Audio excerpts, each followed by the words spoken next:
Guys, कैसे हैं आप सब लोग। आई होप आप सारे अच्छे होंगे, ठीक होंगे। My name is expert guy and आप लोगों ने जैसा कि वीडियो का टाइटल देख लिया, आज की वीडियो बेस करती है एक और अनदर मिस्टीरियस थ्योरी या जिसको हम फैक्ट कह सकते हैं, द डेविल्स पास, या जिसको डाइट लॉ ऑफ पास भी कहा जाता है।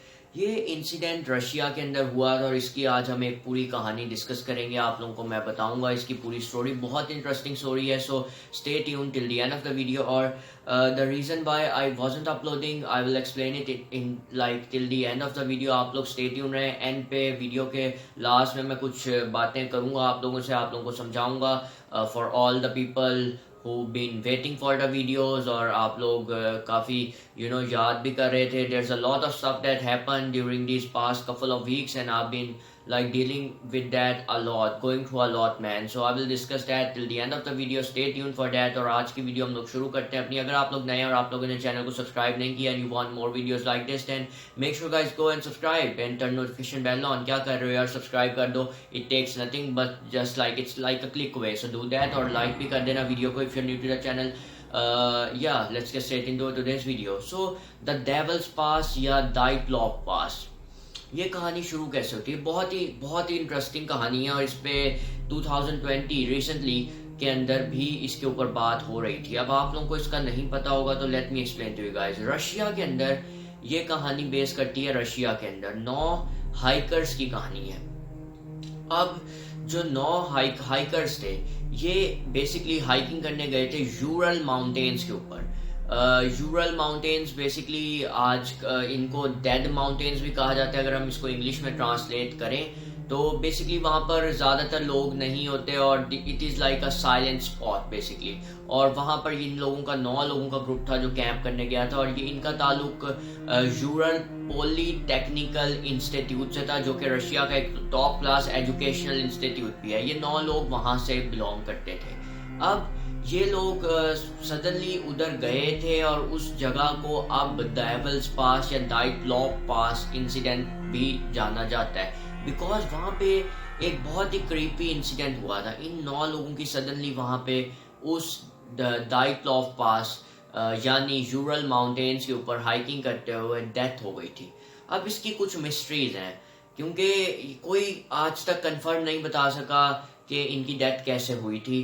2019 के ऊपर दोबारा से एक रिसर्च जारी की थी इन्होंने कि इसके ऊपर हम लोग जारी करें, रिसर्च वगैरह करें दोबारा से और कंफर्म करें कि कैसे वहाँ पे डेथ हो गई लोगों की। बिकॉज जब इनकी डेथ हुई थी लोगों की, इनकी डेथ हुई थी फर्स्ट या सेकंड फरवरी को 1959 डेट थी।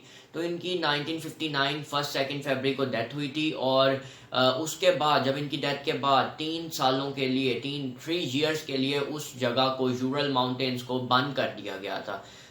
और वो बंद थे बिकॉज ये लाइक इनकी बहुत मिस्टीरियसली डेथ हो गई थी। अब इनमें से जो कुछ लोग थे उनकी हाइपोथर्मिया की कंडीशन जब जिनको इनके ऊपर टेस्ट हुए लेबोरेटरी के अंदर, इनकी बॉडीज जब उन्हें मिली, इनकी बॉडीज एक वाटर क्रीक के अंदर इनको मिली थी बेसिकली, जो कि बिल्कुल कुछ बॉडीज सिंपल हालत में थी, कुछ बॉडीज ठंडी बहुत ज़्यादा पड़ी हुई थी, कुछ बॉडीज की तो स्कल क्रैक हो गया था, मेजर इंजरीज हुई पड़ी थी। तो अब आप लोगों को बताता हूँ कि कैसे इनकी डेथ हुई थी, जो इन्होंने बाद में सारी रिसर्च वगैरह करके पता लगाया। सो बेसिकली कहानी ये सामने आई थी, जो कि इन्होंने उनके वीडियो कैमरास जो थे वहाँ पे हाइकर्स के, उनके अंदर से जो इन्होंने थॉट्स वगैरह हाइकर्स के कलेक्ट किए, जो उनकी लास्ट मूवमेंट्स थी, जो हाइकर्स ने 9 हाइकर्स थे उनमें से कुछ लोगों ने अपनी कैमरास के ऊपर वीडियोस वगैरह कैप्चर की हुई थी। तो ये उसके सारा इन्होंने उन थॉट्स और उन वीडियोस को रिकलेक्ट करके ये सारी एक थ्योरी सामने रखी कि इस तरह से इनकी डेथ हुई होगी। तो उसमें यह था कि जो ये हाइकर्स थे ये अपने कैंप से निकलने में मजबूर हो गए, बिकॉज ये रात के वक्त अपना वहाँ पे यूरल माउंटेन के ऊपर कैंप लगा के कैंपिंग कर रहे थे। तो यकदम से इनको वहाँ से निकलना पड़ा, पर अब ये वजह नहीं थी कि क्या किस वजह से इनको वहाँ से निकलना पड़ा, लेकिन ये अपने कैंप से प्रॉपर ड्रेस्ड अप भी नहीं थे। इनको इतना ज़्यादा जल्दी में अपने कैंप से निकलना पड़ा। कोई फिजिकल फोर्स थी, कोई एवालेंची थी एवालांचीज बेसिकली वही जो आइस के बड़े बड़े जैसे स्लाइड्स होती हैं और वो ऊपर से गिरती हैं ब्रेक होके, एवालांचीज उन्हें कहते हैं। जो चट्टाइयाँ होती हैं बड़ी बड़ी एजेस वगैरह, स्लोप्स जो होते हैं, तो वो इनके ऊपर आके गिरे या क्या हुआ या ऊपर से बर्फ गिरी, ये कोई अभी तक पता नहीं लगा सका। लेकिन लोगों का कहना यही कि एवालांची एक आया था, लेकिन कुछ कहते हैं कि ये फिजिकल फोर्स थी कोई। बिकॉज अब एवालांची हम कह सकते थे, लेकिन जो कुछ लोग थे उनकी डेथ हुई थी हाइपोथर्मिया से। हाइपोथर्मिया बेसिकली वो होती है जब आपका बॉडी टेम्परेचर 35 सेल्सियस डिग्री या उससे कम होने लग जाता है। ह्यूमन बॉडी का जो नॉर्मल टेम्परेचर है, it works best at 37 Celsius degree, और अगर उससे कम होने लग जाए तो आपकी बॉडी टेम्परेचर बर्दाश्त नहीं कर सकती और आपको सवियर आप हाइपोथर्मिया के अंदर जा सकते हो, जिसमें आप कंफ्यूजन का शिकार होते हो और आहिस्ता आहिस्ता सवियर कंफ्यूजन होती है और आपका दिमाग बिल्कुल काम करना छोड़ जाता है। इस तरह से इनकी 3 से 4 लोगों की तो हाइपोथर्मिया की कंडीशन में डेथ हुई थी जब इन्होंने पता लगाया। अब जो बाकी लोग थे उनकी डेथ कैसे हुई? जो बाकी 4 लोग थे उनमें से एक का मेजर स्कल फ्रैक्चर हुआ। उसकी स्कल की जो बोन थी, मेजर स्कल फ्रैक्चर, और उसकी इतनी बुरी हालत थी कि वो हम कह भी नहीं सकते। मेजर स्कल फ्रैक्चर था। जो 2 लोग थे उनकी भी हड्डियां टूटी, उनको भी बहुत सारी लिम्स वगैरह और मुख्तलिफ जगहों पे चोट आई और उनकी भी हड्डियां टूटी हुई थी जब इन्होंने उस पर रिसर्च किया। और एक और आदमी थी, उसकी भी फिजिकल ट्रॉमा की वजह से डेथ हो गई। तो ये 4 जब इन्होंने चीज़ें देखी तो मुख्तलिफ थ्योरी सामने आई। उन्होंने कहा कि ये क्या कोई जानवर भी हो सकता है, कोई एनिमल भी हो सकता है, एवालांची भी हो सकती है, या कोई फिजिकल फोर्स भी हो सकती है। तो ये बहुत ही मिस्टीरियस कहानी थी और इसको फिर एंड पे 2019 के अंदर इन्होंने इस पे रिसर्च दोबारा से जारी की। इन्होंने कहा कि उसको पता लगाते हैं कि कैसे इन लोगों की डेथ हुई सडनली। तो जब इन्होंने पता लगाया तो इन्होंने एक अपना फाइनल जो एक स्टेटमेंट होती है वो 2020 जुलाई के अंदर जारी की थी, अभी यही पिछले साल 2020 के अंदर, कि ये जो 9 लोगों की डेथ हुई थी ये बेसिकली एवालांची की वजह से हुई थी। अब ये इनका कहना है, अब ये कितना इसमें सच है या कितना इन्होंने ये छुपाने के लिए किया, या ये नहीं चाहते थे कि लोगों के दिलों में खौफ पैदा हो या लोग अब दोबारा उस जगह पे ना जाएं। बिकॉज इस जगह को 3 साल के लिए, जैसा कि मैंने आपको बताया, बंद कर दिया गया था जब इन लोगों की 9 लोगों की डेथ हुई थी वहाँ पे।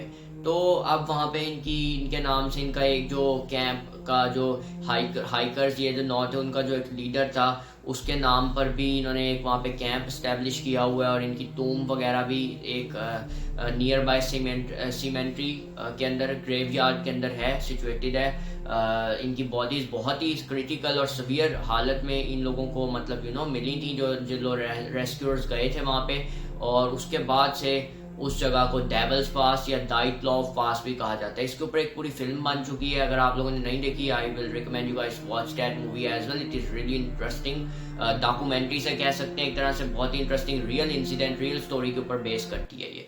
सो now the reason of me not uploading for a while, यार देखो बहुत ऑफ द कैमरा चीज़ें हुई हैं लिटरली। मैं ज़्यादा कोई बात नहीं करूँगा एक कंपनी के बारे में, लेकिन मेरा जो फेसबुक पेज था उसको उन्होंने डिसेबल कर दिया बेसिकली ड्यू टू द इतनी literally one of the shittiest game जिन्होंने डेवलप किया है, इतना टाइम लगा के। आप लोगों को पता है मैं किस गेम की बात कर रहा हूँ, जो GTA के कंपैरिजन के अंदर आई थी बेसिकली। और बहुत ज़्यादा कहते हैं हमने टेक्नोलॉजी को उस गेम में इवॉल्व किया, यूज़ किया। आपने मुख्तलिफ यूट्यूबर्स को भी देखा होगा, मैं इस वीडियो में भी उनका नाम नहीं बेसिकली लेना चाहता, लेकिन the shittiest game ever developed. और उस जैसी 3rd क्लास कंपनी, जबकि GTA गेम पे मैं अपनी 3 से 4 वीडियोस बना चुका हूँ और उन्होंने मेरी वीडियो पे आज तक स्ट्राइक डाउन नहीं की। लेकिन जो एक 3rd क्लास कंपनी जो अपने आप को कहती है कि हम GTA जैसी गेम को टक्कर देंगे और ऐसे आगे जाएंगे, मुख्तलिफ गेम्स को पीछे छोड़ देंगे जिनकी गेम्स में इतने बग्स हैं, इतनी क्रैप है, literally that game is crap and I have played it on my friend's console as well and it is shittiest game ever। और कोई उसमें फन नहीं है, कुछ भी नहीं है। और लिटरली उसके ग्राफिक्स ऐसा लगता है आप कोई थर्ड क्लास एनिमेटेड गेम खेल रहे हो। बेसिकली GTA जैसा ओपन वर्ल्ड तो फील होता ही नहीं है ना उसके अंदर, फ्यूचरिस्टिक बहुत कहते हैं अपने आप को। तो एक तो ये रीज़न थी मेरी ना अपलोड करने की। मैं I was dealing through that strike as well, my Facebook page got down as well because of that freaking strike. और उन्होंने पहले यूट्यूब पे एक स्ट्राइक दी, उसके बाद उन्होंने मेरे फेसबुक पेज के ऊपर भी स्ट्राइक दे दी। तो आई डोंट नो, इतने व्यूज भी नहीं थे उसके ऊपर, जबकि मैंने अपना नीचे लिखा हुआ भी है कि if you have any problem you can always like freaking mail me or something, I will private the video down और I will take the video down myself. आपको स्ट्राइक देने की क्या जरूरत है? और when I appeal to them they are like no, we are not taking our strike back. So कोई नहीं, I don't give a like literally I don't care man. अगर वो करते भी हैं तो इट्स ऑल ऑन देम। और secondly reason एक ये भी थी कि I was not like getting a lot of time to upload videos for you all.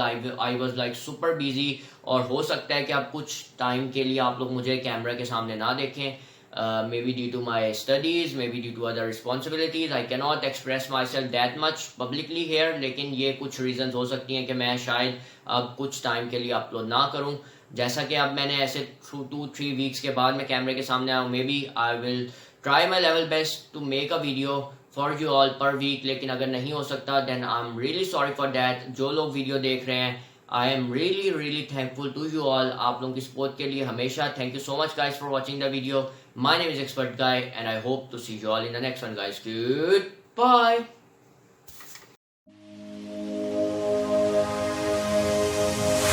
Old walls that I built